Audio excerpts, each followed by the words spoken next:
meillä on aiheena palloja. Palloja on erilaisia käyttötarkoituksia. Yksi on tämmönen pommostelu, esimerkiksi Tinon kanssa. Yes! Ja tästä jatketaan sitten varsinaisen aiheeseen. Joo, tosiaan sähkömoottorin laakeroinneista muutama sana.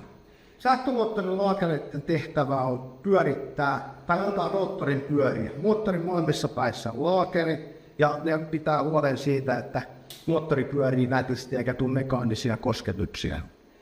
Laakereita on paljon erilaisia, eli eri käyttötarkoituksia, mutta nyt sivutaan vain näitä kahta tärkeintä tai eniten käytössä olevia.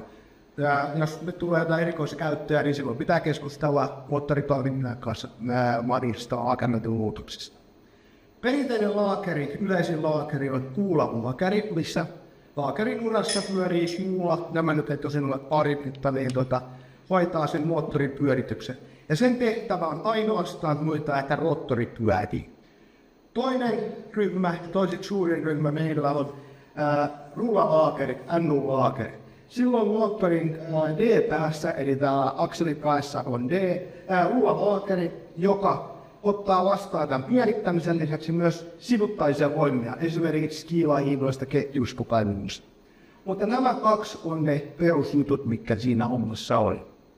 Normaaliolosuhteissa, kun moottori pyörii, laakerin rasva hoitaa tämän kitkan pois, mutta jos moottoriin tulee kuormituksen lisäksi myös lämpöä, mitä moottori tekee magneettikentässä on kentällä, niin saattaa olla, että tämä moottorin rasvat rupeaa kärsimään. Ja se on yleensä se syy, miksi moottorit hajoaa. Meillä loppuu voitelu. Se moottori aina lopuksi palaa, mutta juurisyy saattaa pidätä yleensä on se laakerointi. Moottorin voitelussa, pienissä moottoreissa kestovoidelulaakerit, eli näille me ei voida mitään, ne on kasennettu ja ne käy sen elinkaarensa loppuun ja ne vaiheetaan.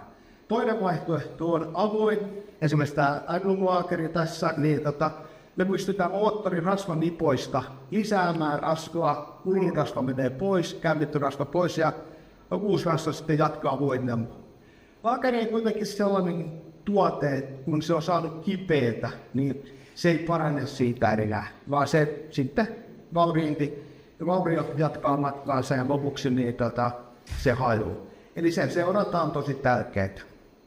Kun moottorin akselia kuormitetaan, niin pääsääntöisesti se kuorma on tietysti täällä D-päässä, ja kun sitä vedetään, tai vaikka se pyörii kytkimälläkin, niin pikkuhiljaa tämä laakeri ja on elinkaarissa päässä. Tärkeä asia sähkömoottoreissa on, että kun täällä on tämä akseli, niin täällä on puhdeolake, tai oveusolake, miksi sitä kokeria ollaan sanoa. Niin jos me käytetään jotenkin telosiirtoelementtejä, niin se aina laitetaan sitä olaketta vasten. Se helpottaa laakerin elämää ja antaa sille enemmän elinikää. Moottorin laakerin kulumisen huomaa kahdesta eri asiasta. Moottori alkaa värisemään täisemään, tai moottorin laakeri alkaa lämpeä.